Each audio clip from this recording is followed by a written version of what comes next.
नमस्कार दोस्तों। बच के रहना रे बाबा, ये एक पुराना हिंदी गाना आपने सुना होगा। करीबन इसी प्रकार की जो परिस्थितियां हैं वो तुला राशि के लिए आने वाली है अप्रैल 2025 के महीने में। छह जो बड़े ग्रह हैं वो आपके षष्ठ भाव में भ्रमण करने जा रहे हैं। षष्ठ जो भाव है इसे रोग और शत्रु का कारक भाव माना जाता है। यहीं पर रवि, शनि, बुध, शुक्र, राहु, नेपच्यून ये जो सभी ग्रह हैं वो भ्रमण करने जा रहे हैं। उसी प्रकार जो मंगल आपके भाग्य भाव में भ्रमण कर रहा था, करीबन 3 तारीख के बाद यह भी आपके दशम भाव में भ्रमण करने जा रहा है। और जो गुरु आपके अष्टम भाव में, अब अष्टम जो भाव है इसे भी अशुभ फलदायक माना जाता है, इसे मृत्यु का स्थान कहा जाता है। तो ये जो सभी ग्रह हैं उसके जो प्रभाव परिणाम है वो आपके लिए अप्रैल के महीने में किस प्रकार से होंगे, कौन सी बातें हैं जो कि करनी चाहिए, कौन सी बातें हैं जो कि टालनी चाहिए, सभी के बारे में डिटेल में चर्चा इस वीडियो में हम करने वाले हैं। तो सबसे पहले हम चर्चा करेंगे कि आपका जो स्वास्थ्य है मानसिक या फिर शारीरिक वो किस प्रकार का होगा। जैसे कि आपके राशि का स्वामी और आपके अष्टम भाव का भी स्वामी शुक्र जो ग्रह है यह आपके षष्ठ भाव में भ्रमण कर रहा है। हालांकि यह वक्री है। दिनांक 13 तारीख के बाद यह जो शुक्र है वो मार्गस्थ होने जा रहा है। उसी प्रकार आपके षष्ठ भाव में कई बाकी के जो ग्रह हैं वो भी भ्रमण कर रहे हैं, जैसे कि रवि, शनि, शुक्र, बुध, राहु और नेपच्यून। ये जो सभी ग्रह आपके षष्ठ भाव में भ्रमण कर रहे हैं। और अष्टम भाव में भी गुरु जो है वो भ्रमण कर रहा है। अन्य नियोग होने जा रहा है षष्ठ और अष्टम भाव का। कुल मिला के देखा जाए या फिर मोटे तौर पर अगर देखा जाए तो जो बातें हैं वो आपके लिए कॉम्प्लिकेटेड हो सकती है अप्रैल के महीने में। खास करके स्वास्थ्य की जो परेशानियां हैं वो सामने आ सकती है। पहले से अगर आप किसी बीमारी से त्रस्त हो तो उसके लक्षण दिखाई दे सकते हैं, ध्यान रखिए। उसी प्रकार जो स्ट्रेस है वो भी थोड़ा बना रहेगा। खास करके कार्य क्षेत्र से रिलेटेड जो बातें हैं वो थोड़ी सी कॉम्प्लिकेटेड हो सकती है। आपको बहुत ही सोच समझ कर जो डिसीजन है वो लेने होंगे। आपको सबसे पहली महत्वपूर्ण बात आपके फिटनेस पर ध्यान देना बहुत ही ज्यादा आवश्यक होगा। उसी प्रकार आपका जो आर्थिक स्तर है उसके बारे में अगर कहा जाए तो आपके राशि का जो धनेश है मंगल जो कि आपके भाग्य भाव से आपके दशम भाव में भ्रमण करेगा। पंचमेश शनि जो है वो आपके षष्ठ भाव में भ्रमण कर रहा है। जो अष्टमेश है शुक्र जो कि आपके अष्टम भाव में भ्रमण कर रहा है। जो रवि जो ग्रह आपका लाभेश है यह भी आपके षष्ठ भाव में भ्रमण कर रहा है। तो पैसे के मामले में भी अगर देखा जाए तो बातें जो है वो इजी गोइंग नहीं है। आपके जो खर्चे हैं वो अनवांटेड ज्यादा हो सकते हैं। फाइनेंशियल क्रंचेस भी आप पर आ सकते हैं। खास करके आपकी जो राशि है थोड़ी सी लाइविश लाइफस्टाइल जीने वाली राशि है तो खर्चे जो है वो आपके ज्यादा हो जाते हैं। बस आपको इसी के ऊपर थोड़ा सा कंट्रोल करना होगा क्योंकि जो बातें हैं वो कॉम्प्लिकेटेड हो सकती है आपके लिए। उसी प्रकार किसी भी प्रकार की लॉन्ग टर्म जो इन्वेस्टमेंट है उसके बारे में भी आपको ध्यान देना होगा। शॉर्ट टर्म या फिर लॉन्ग टर्म दोनों के बारे में आपको ध्यान देना होगा क्योंकि जो बातें हैं वो काफी ज्यादा कॉम्प्लिकेटेड हो सकती है। दूसरी ज्यादा महत्वपूर्ण बात, अगर आप शेयर मार्केट में ट्रेड करते हो तो लॉन्ग टर्म में आप इन्वेस्ट कर सकते हैं, लेकिन शॉर्ट टर्म में अगर आप करते हो तो बातें जो है जैसा आप समझ रहे हो उस प्रकार से नहीं होगी। तो थोड़ा सा चौकन्ना रहना आपको इस बारे में ज्यादा महत्वपूर्ण होगा।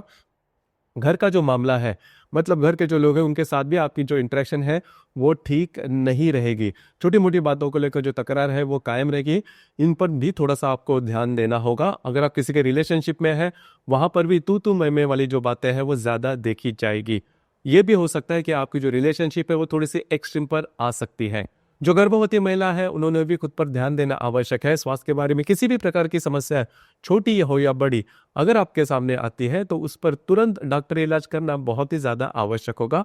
उसी प्रकार जो विद्यार्थी वर्ग है उनके लिए भी ये जो समय है वो ठीक नहीं चल रहा। आपको बहुत ज्यादा एफर्ट देने होंगे। हालांकि आपकी जो राशि है वो मेहनत करने में काफी अच्छी है। आपकी राशि की जो बौद्धिक क्षमता है वो भी काफी अच्छी देखी जा सकती है, लेकिन कई दफा भाग्य का साथ न होने के कारण जो कॉम्प्लिकेशंस है वो थोड़े से बढ़ जाते हैं।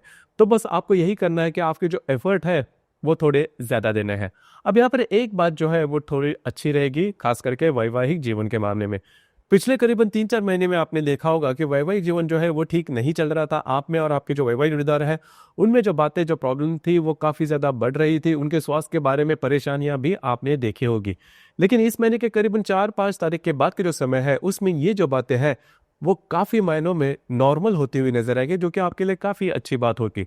उसी प्रकार कार्य क्षेत्र के बारे में भी अगर कहा जाए तो यहाँ पर आपको थोड़ा सा इस महीने से थोड़ा ज्यादा आपको एफर्ट देना होगा। आपको लग सकता है कि आपसे ज्यादा काम लिया जा रहा है या फिर आपके जो सहकर्मी या फिर वरिष्ठ होंगे उनके साथ भी आपकी जो इंटरेक्शन है वो ठीक नहीं हो रही है। तो एक तरफ से देखा जाए तो ये जो संपूर्ण महीना है इसमें जो बातें हैं आपके लिए बहुत ही ज्यादा विरोध में होंगे। तो ध्यान रखिए, किसी भी प्रकार के महत्वपूर्ण निर्णय किसी भी क्षेत्र से रिलेटेड क्यों ना हो, बिल्कुल भी नहीं लेना। आपकी जो अंदाज है वो चूक सकते हैं। ऐसे ट्रैप आपके सामने आ सकते हैं जिसमें आप फंस जाओ, तो ऐसे चक्रव्यूह आपके सामने आ सकते हैं जिसमें आप फंस जाओ।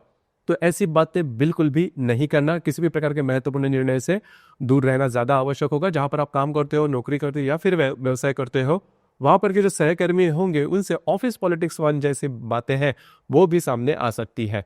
खास करके जो महिला वर्ग है उन्होंने खुद के स्वास्थ्य के बारे में ध्यान देना आवश्यक है।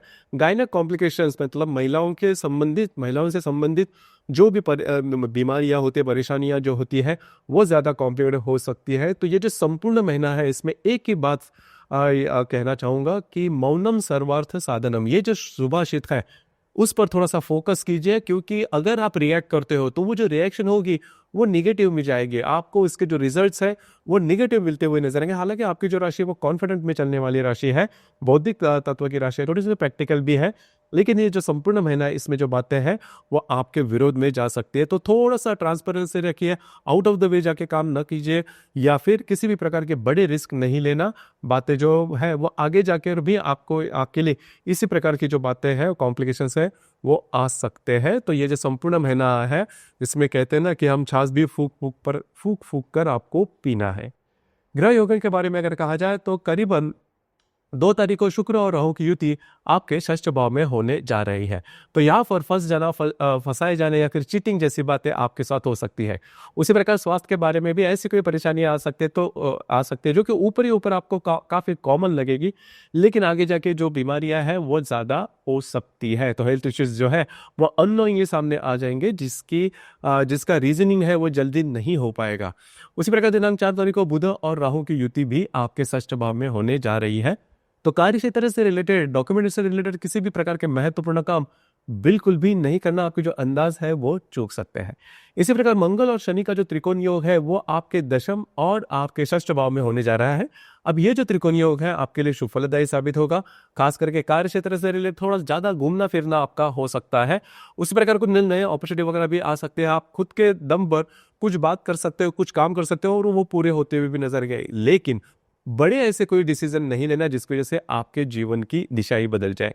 उसी प्रकार दिनांक 6 तारीख को मंगल और शुक्र का त्रिकोण योग होने जा रहा है आपके दशम और षष्ठ भाव में। तो यहाँ पर अगर आप विवाहित हो तो आपकी जो वैवाहिक जोड़ीदार है उनके साथ आपकी जो हार्मनी है वो काफी अच्छी देखी जाएगी। ऐसा भी हो सकता है जहां पर आप काम करते हैं वहां पर के जो सहकर्मी होंगे उनके साथ कहीं बाहर घूमना फिरना हो सकता है। दिनांक 7 तारीख को शुक्र और शनि की युति होने जा रही है। तो स्वास्थ्य की जो समस्या है वो थोड़ी ज्यादा सामने आ सकती है, लेकिन यहाँ पर एक बात बहुत अच्छी है, कुछ बहुत ही अच्छी अपॉर्चुनिटी आपको कार्य क्षेत्र से रिलेटेड मिल सकती है जिसकी वजह से आपके जीवन की दिशा बदल जाए सकारात्मक रूप से। लेकिन जो भी आपकी अपॉर्चुनिटी आपके सामने आ जाएगी उसके बारे में बहुत ज्यादा सोच विचार करके अगर आप आगे बढ़ते हो तो ठीक होगा। इस महीने का सबसे अशुभ फलदायी जो योग है वो दिनांक 24 तारीख को होने जा रहा है, शनि और राहु की युति। देखिए, शनि जो ग्रह है वो आपके राशि का राजयोग कारक ग्रह है, लेकिन उसे ग्रहण में वो आएगा राहु के, मतलब शनि राहु की जो युति है वो आपके षष्ठ भाव में होने जा रही है। तो 3-4 बातें हैं जिस पर ध्यान देना बहुत ही ज्यादा आवश्यक है। पहले तो सबसे महत्वपूर्ण बात, आपको स्वयं के स्वास्थ्य के बारे में ध्यान देना होगा।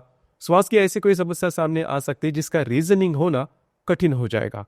उसी प्रकार जहां पर आप काम करते हो, नौकरी करते हो या फिर व्यवसाय करते हो, वहां पर के जो लोग होंगे उनके साथ भी जो बातें हैं वो बहुत ही ज्यादा कॉम्प्लिकेटेड हो सकती है। ध्यान रखिए, फंसाए जाने या फिर ऑफिस पॉलिटिक्स जैसी जो बातें हैं उसमें आप फंस सकते हो। ध्यान रखिए, किसी भी प्रकार के महत्वपूर्ण निर्णय किसी भी क्षेत्र से रिलेटेड क्यों ना हो इस दरमियान नहीं लेना, क्योंकि यह जो ग्रह योग है 2 बड़े ग्रहों की युति, शनि और राहु की युति आपके षष्ठ भाव में होने जा रही है। इसका जो प्रभाव है वो थोड़े ज्यादा दिनों तक रहेगा, मतलब करीबन 19-20 तारीख से लेकर 28-29 तारीख तक ये जो दोनों ग्रह की जो युति है उसका जो प्रभाव है वो आपके षष्ठ भाव में देखा जाएगा। तो जो भी मैंने अभी तक बातें कही तो उस पर थोड़ा सा ध्यान रखिए। ये जो दिन है इसमें किसी भी प्रकार के, क्योंकि हो सकता है कि आपके मन में कई ऐसे प्रकार के विचार आ सकते हैं जिसकी वजह से कभी कभी होता क्या है कि अगर आप थोड़े से प्रॉब्लम में चल रहे हैं तो जो हानि है वो पूरी करने के लिए हम थोड़ी ज्यादा रिस्क लेते हैं।